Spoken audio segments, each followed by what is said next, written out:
Part 5, Chapter 3. "Pyotr Petrovitch," she cried, "protect me, you at least. Make this foolish woman understand that she can't behave like this to a lady in misfortune, that there is a law for such things. I'll go to the Governor-General himself. She shall answer for it. Remembering my father's hospitality, protect these orphans." "Allow me, madam, allow me."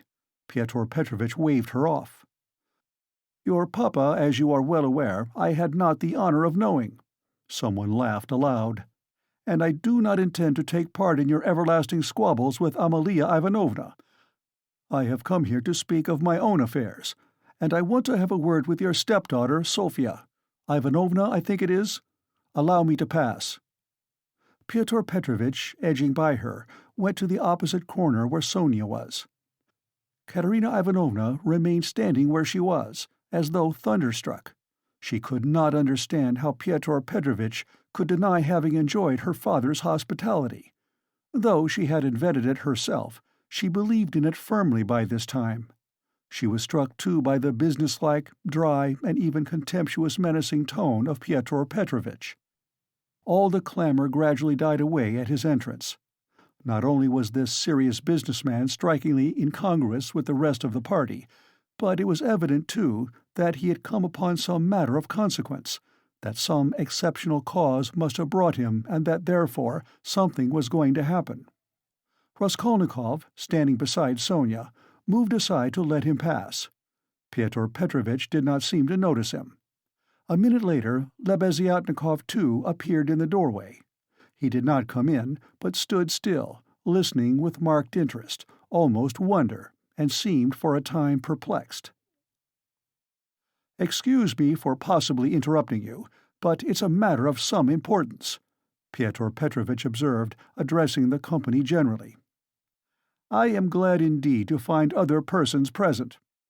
Amalia Ivanovna, I humbly beg you as mistress of the house to pay careful attention to what I have to say to Sofia Ivanovna. Sofia Ivanovna," he went on, addressing Sonia, who was very much surprised and already alarmed, "immediately after your visit I found that 100-ruble note was missing from my table, in the room of my friend Mr. Lebeziatnikov. If in any way whatever you know and will tell us where it is now, I assure you on my word of honor, and call all present to witness, that the matter shall end here. In the opposite case, I shall be compelled to have recourse to very serious measures, and then you must blame yourself." Complete silence reigned in the room. Even the crying children were still. Sonia stood deadly pale, staring at Luzhin and unable to say a word. She seemed not to understand. Some seconds passed. "Well, how is it to be, then?" asked Luzhin, looking intently at her. "I don't know. I know nothing about it," Sonia articulated faintly at last. "No, you know nothing?" Luzhin repeated, and again he paused for some seconds. "Think a moment, mademoiselle," he began severely, but still, as it were, admonishing her. "Reflect. I am prepared to give you time for consideration. Kindly observe this. If I were not so entirely convinced, I should not, you may be sure, with my experience, venture to accuse you so directly. Seeing that, for such direct accusation before witnesses, if false or even mistaken, I should myself, in a certain sense, be made responsible, I am aware of that. This morning I changed for my own purposes several 5% securities for the sum of approximately 3,000 rubles. The account is noted down in my pocketbook. On my return home, I proceeded to count the money, as Mr. Lebeziatnikov will bear witness, and after counting 2,300 rubles, I put the rest in my pocketbook in my coat pocket. About 500 rubles remained on the table, and among them 3 notes of 100 rubles each. At that moment you entered, at my invitation, and all the time you were present you were exceedingly embarrassed, so that 3 times you jumped up in the middle of the conversation and tried to make off. Mr. Lebeziatnikov can bear witness to this. You yourself, mademoiselle, probably will not refuse to confirm my statement that I invited you through Mr. Lebeziatnikov solely in order to discuss with you the hopeless and destitute position of your relative, Katerina Ivanovna, whose dinner I was unable to attend, and the advisability of getting up something of the nature of a subscription, lottery or the like, for her benefit. You thanked me and even shed tears. I describe all this as it took place, primarily to recall it to your mind, and secondly, to show you that not the slightest detail has escaped my recollection. Then I took a 10-ruble note from the table and handed it to you by way of first installment on my part for the benefit of your relative. Mr. Lebeziatnikov saw all this. Then I accompanied you to the door, you being still in the same state of embarrassment, after which, being left alone with Mr. Lebeziatnikov, I talked to him for 10 minutes. Then Mr. Lebeziatnikov went out, and I returned to the table with the money lying on it, intending to count it and to put it aside, as I proposed doing before. To my surprise, 100-ruble note had disappeared. Kindly consider the position. Mr. Lebeziatnikov I cannot suspect. I am ashamed to allude to such a supposition. I cannot have made a mistake in my reckoning, for the minute before your entrance I had finished my accounts and found the total correct. You will admit that, recollecting your embarrassment, your eagerness to get away, and the fact that you kept your hands for some time on the table, and taking into consideration your social position and the habits associated with it, I was, so to say, with horror and positively against my will, compelled to entertain a suspicion, a cruel but justifiable suspicion. I will add further and repeat that in spite of my positive conviction, I realize that I run a certain risk in making this accusation, but as you see, I could not let it pass. I have taken action, and I will tell you why. Solely, madam, solely owing to your black ingratitude. Why, I invite you for the benefit of your destitute relative. I present you with my donation of 10 rubles, and you, on the spot, repay me for all that with such an action. It is too bad. You need a lesson. Reflect. Moreover, like a true friend, I beg you, and you could have no better friend at this moment, think what you are doing. Otherwise, I shall be immovable. Well, what do you say?" "I have taken nothing," Sonia whispered in terror. "You gave me 10 rubles. Here it is. Take it." Sonia pulled her handkerchief out of her pocket, untied a corner of it, took out the 10-ruble note and gave it to Luzhin. "And the 100 rubles you do not confess to taking?" he insisted reproachfully, not taking the note. Sonia looked about her. All were looking at her with such awful, stern, ironical, hostile eyes. She looked at Raskolnikov. He stood against the wall, with his arms crossed, looking at her with glowing eyes. "Good God!" broke from Sonia.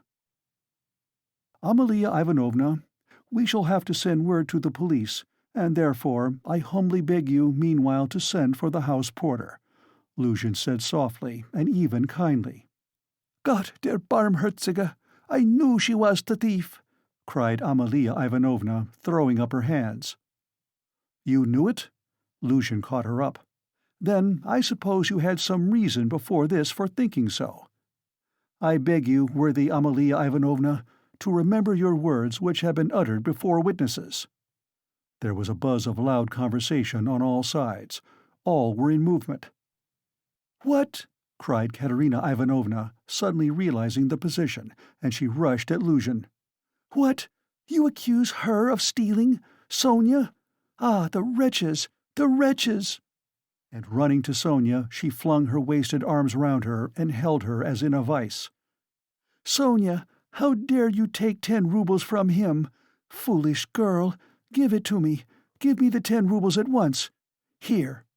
And snatching the note from Sonia, Katerina Ivanovna crumpled it up and flung it straight into Luzhin's face. It hit him in the eye and fell on the ground. Amalia Ivanovna hastened to pick it up. Pyotr Petrovitch lost his temper. "Hold that mad woman!" he shouted. At that moment several other persons, besides Lebeziatnikov, appeared in the doorway, among them the two ladies. "What? Mad? I am mad? Idiot!" shrieked Katerina Ivanovna. "You are an idiot yourself, pettifogging lawyer, base man! Sonia, take his money. Sonia, a thief! Why, she'd give away her last penny!" And Katerina Ivanovna broke into hysterical laughter. "Did you ever see such an idiot?" She turned from side to side. "And you too?" She suddenly saw the landlady. "And you too, sausage-eater, you declare that she is a thief, you trashy Prussian hensleg in a crinoline? She hasn't been out of this room. She came straight from you, you wretch, and sat down beside me. Everyone saw her. She sat here, by Rodion Romanovitch. Search her.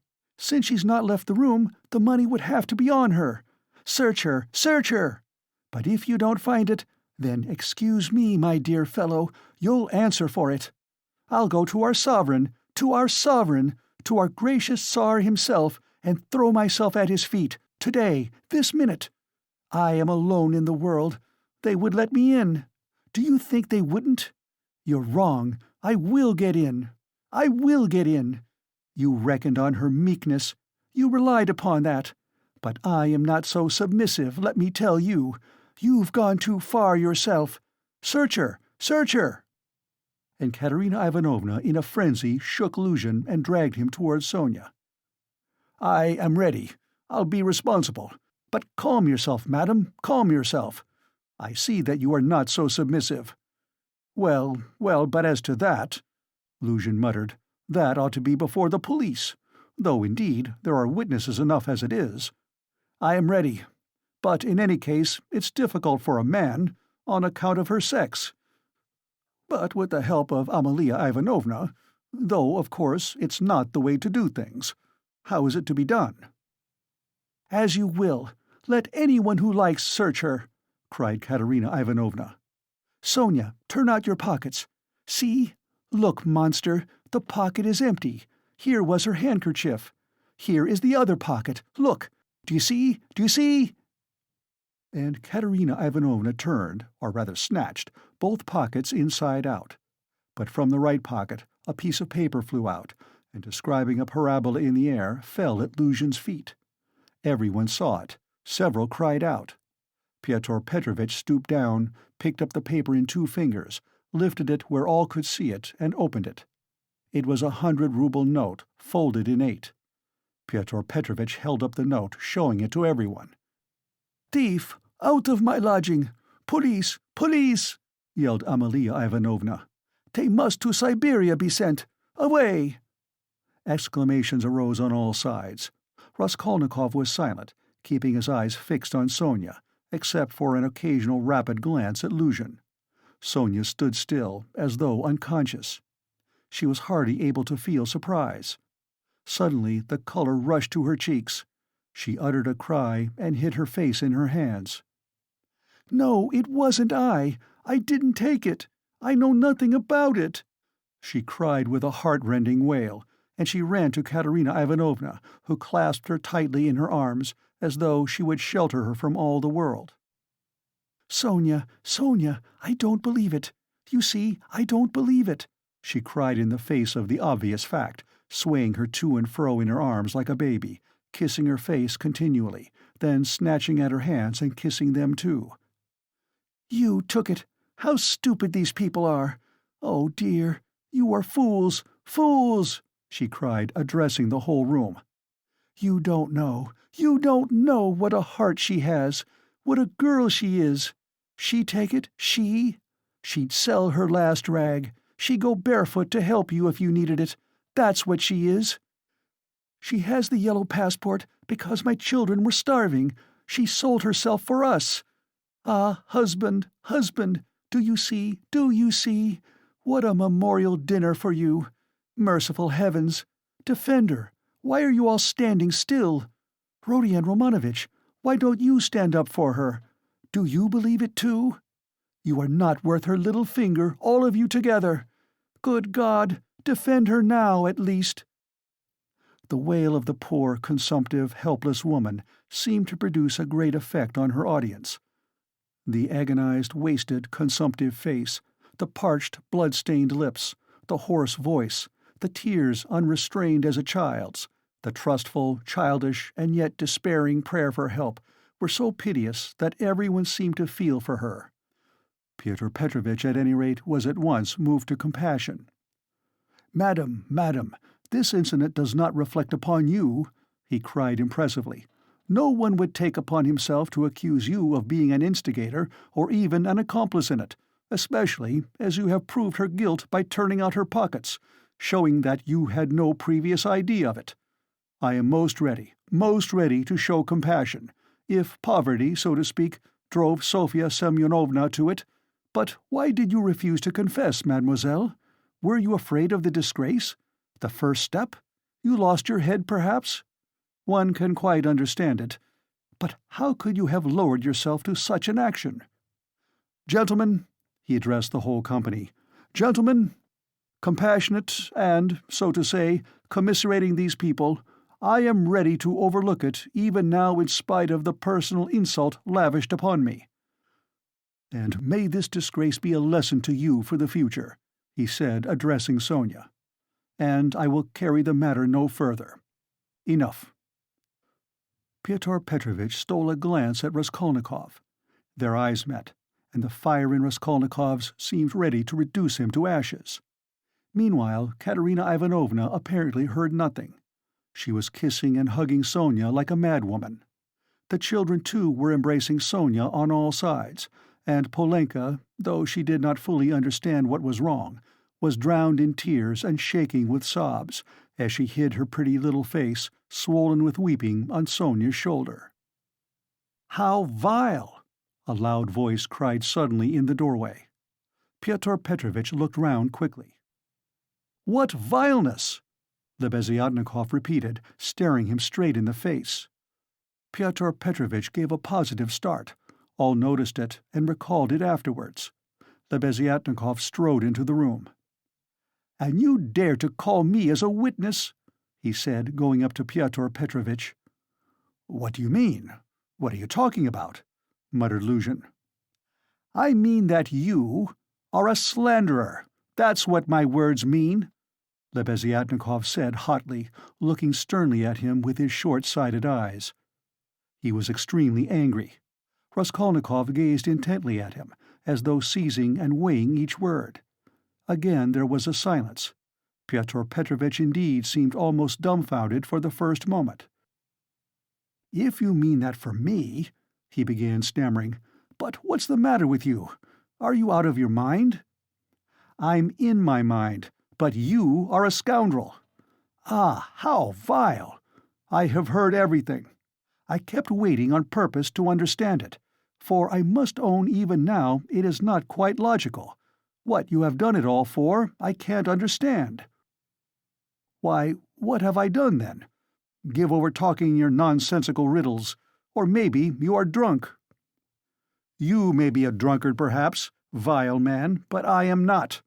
I never touch vodka, for it's against my convictions.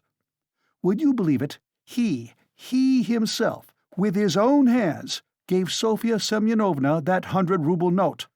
I saw it. I was a witness. I'll take my oath. He did it. He," repeated Lebeziatnikov, addressing all. "Are you crazy, milksop?" squealed Luzhin. "She is herself before you.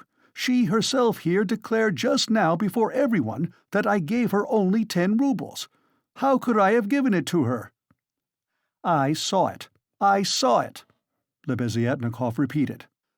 "And though it is against my principles, I am ready this very minute to take any oath you like before the court, for I saw how you slipped it in her pocket. Only, like a fool, I thought you did it out of kindness. When you were saying good-bye to her at the door, while you held her hand in one hand, with the other, the left, you slipped the note into her pocket. I saw it. I saw it." Luzhin turned pale. "What lies!" he cried impudently. "Why, how could you, standing by the window, see the note? You fancied it with your short-sighted eyes. You are raving." "No, I didn't fancy it. and though I was standing some way off, I saw it all. And though it certainly would be hard to distinguish a note from the window, that's true, I knew for certain that it was a 100-ruble note, because when you were going to give Sofya Semyonovna 10 rubles, you took up from the table a 100-ruble note. I saw it because I was standing near then, and an idea struck me at once, so that I did not forget you had it in your hand. You folded it and kept it in your hand all the time. I didn't think of it again until, when you were getting up, you changed it from your right hand to your left, and nearly dropped it. I noticed it because the same idea struck me again, that you meant to do her a kindness without my seeing. You can fancy how I watched you, and I saw how you succeeded in slipping it into her pocket. I saw it, I'll take my oath." Lebeziatnikov was almost breathless. Exclamations arose on all hands, chiefly expressive of wonder, but some were menacing in tone. They all crowded round Pyotr Petrovitch. Katerina Ivanovna flew to Lebeziatnikov. "I was mistaken in you. Protect her. You are the only one to take her part. She is an orphan. God has sent you." Katerina Ivanovna, hardly knowing what she was doing, sank on her knees before him. "A pack of nonsense!" yelled Luzhin, roused to fury. "It's all nonsense you've been talking. An idea struck you. You didn't think. You noticed. What does it amount to? So I gave it to her on the sly, on purpose? What for? With what object? What have I to do with this?" "What for? That's what I can't understand. But that what I am telling you is the fact, that's certain. So far from my being mistaken, you infamous criminal man, I remember how, on account of it, a question occurred to me at once, just when I was thanking you and pressing your hand. What made you put it secretly in her pocket? Why you did it secretly, I mean. Could it simply be to conceal it from me, knowing that my convictions are opposed to yours, and that I do not approve of private benevolence, which effects no radical cure? Well, I decided that you really were ashamed of giving such a large sum before me. Perhaps, too, I thought, he wants to give her a surprise when she finds a whole 100-ruble note in her pocket. For I know some benevolent people are very fond of decking out their charitable actions in that way. Then the idea struck me, too, that you wanted to test her, to see whether, when she found it, she would come to thank you. Then, too, that you wanted to avoid thanks, and that, as the saying is, your right hand should not know— something of that sort, in fact. I thought of so many possibilities that I put off considering it, but still thought it indelicate to show you that I knew your secret. But another idea struck me again, that Sofya Semyonovna might easily lose the money before she noticed it. That was why I decided to come in here and call her out of the room and to tell her that you put 100 rubles in her pocket. But on my way I went first to Madame Kobolatnikov's to take them the general treatise on the positive method, and especially to recommend Pederet's article and also Wagner's. Then I come on here, and what a state of things I find. Now could I have all these ideas and reflections if I had not seen you put the 100-ruble note in her pocket?" When Lebeziatnikov finished his long-winded harangue, with the logical deduction at the end, he was quite tired, and the perspiration streamed from his face. He could not, alas, even express himself correctly in Russian, though he knew no other language, so that he was quite exhausted, almost emaciated after this heroic exploit. But his speech produced a powerful effect. He had spoken with such vehemence, with such conviction, that everyone obviously believed him. Pyotr Petrovitch felt that things were going badly with him. "What is it to do with me if silly ideas did occur to you?" he shouted. "That's no evidence. You may have dreamt it, that's all. And I tell you, you are lying, sir. You are lying and slandering from some spite against me, simply from pique, because I did not agree with your free-thinking, godless social propositions." But this retort did not benefit Pyotr Petrovitch. Murmurs of disapproval were heard on all sides. "Ah, that's your line now, is it?" cried Lebeziatnikov. "That's nonsense. Call the police, and I'll take my oath. There's only one thing I can't understand. What made him risk such a contemptible action? Oh, pitiful, despicable man!" "I can explain why he risked such an action," and if necessary, I too will swear to it," Raskolnikov said at last in a firm voice, and he stepped forward. He appeared to be firm and composed. Everyone felt clearly, from the very look of him, that he really knew about it and that the mystery would be solved. "Now I can explain it all to myself," said Raskolnikov, addressing Lebeziatnikov. "From the very beginning of the business, I suspected that there was some scoundrelly intrigue at the bottom of it. I began to suspect it from some special circumstances known to me only, which I will explain at once to everyone. They account for everything. Your valuable evidence has finally made everything clear to me. I beg all to listen. This gentleman," he pointed to Luzhin, "was recently engaged to be married to a young lady, my sister, Avdotya Romanovna Raskolnikov. But coming to Petersburg, he quarreled with me, the day before yesterday, at our first meeting, and I drove him out of my room. I have 2 witnesses to prove it. He is a very spiteful man. The day before yesterday I did not know that he was staying here, in your room, and that, consequently, on the very day we quarreled, the day before yesterday, he saw me give Katerina Ivanovna some money for the funeral, as a friend of the late Mr. Marmeladov. He at once wrote a note to my mother, and informed her that I had given away all my money, not to Katerina Ivanovna, but to Sofya Semyonovna, and referred in a most contemptible way to the character of Sofya Semyonovna, that is, hinted at the character of my attitude to Sofya Semyonovna. All this, you understand, was with the object of dividing me from my mother and sister, by insinuating that I was squandering on unworthy objects the money which they had sent me and which was all they had. Yesterday evening, before my mother and sister and in his presence, I declared that I had given the money to Katerina Ivanovna for the funeral, and not to Sofya Semyonovna, and that I had no acquaintance with Sofya Semyonovna, and had never seen her before indeed. At the same time I added that he, Pyotr Petrovitch Luzhin, with all his virtues, was not worth Sofya Semyonovna's little finger, though he spoke so ill of her.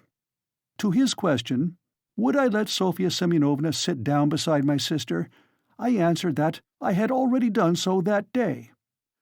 Irritated that my mother and sister were unwilling to quarrel with me at his insinuations, he gradually began being unpardonably rude to them. A final rupture took place, and he was turned out of the house. All this happened yesterday evening. Now I beg your special attention. Consider. If he had now succeeded in proving that Sofya Semyonovna was a thief, he would have shown to my mother and sister that he was almost right in his suspicions, that he had reason to be angry at my putting my sister on a level with Sofya Semyonovna, that in attacking me he was protecting and preserving the honor of my sister, his betrothed. In fact, he might even, through all this, have been able to estrange me from my family, and no doubt he hoped to be restored to favor with them, to say nothing of revenging himself on me personally, for he has grounds for supposing that the honor and happiness of Sofya Semyonovna are very precious to me. That was what he was working for. That's how I understand it. That's the whole reason for it, and there can be no other." It was like this, or somewhat like this, that Raskolnikov wound up his speech, which was followed very attentively, though often interrupted by exclamations from his audience. But in spite of interruptions he spoke clearly, calmly, exactly, firmly. His decisive voice, his tone of conviction, and his stern face made a great impression on everyone. "Yes, yes, that's it," Lebeziatnikov assented gleefully. "That must be it, for he asked me, as soon as Sofya Semyonovna came into our room, whether you were here, whether I had seen you among Katerina Ivanovna's guests. He called me aside to the window and asked me in secret. It was essential for him that you should be here. That's it, that's it." Luzhin smiled contemptuously and did not speak, but he was very pale. He seemed to be deliberating on some means of escape.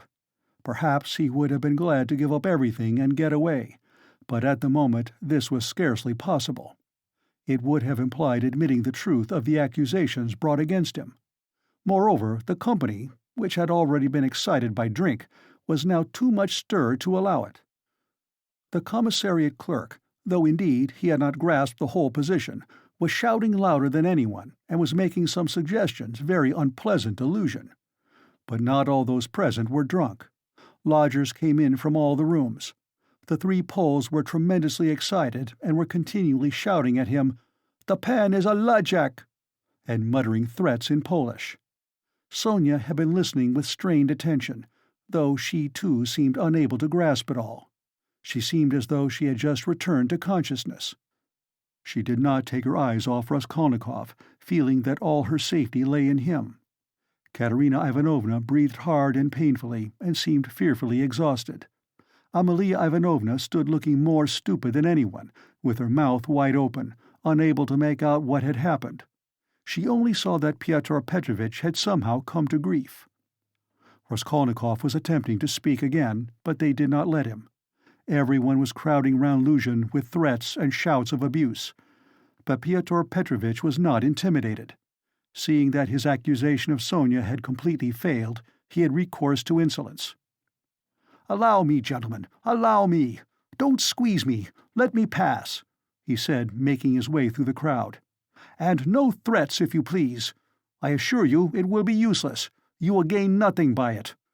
On the contrary, you'll have to answer, gentlemen, for violently obstructing the course of justice. The thief has been more than unmasked, and I shall prosecute.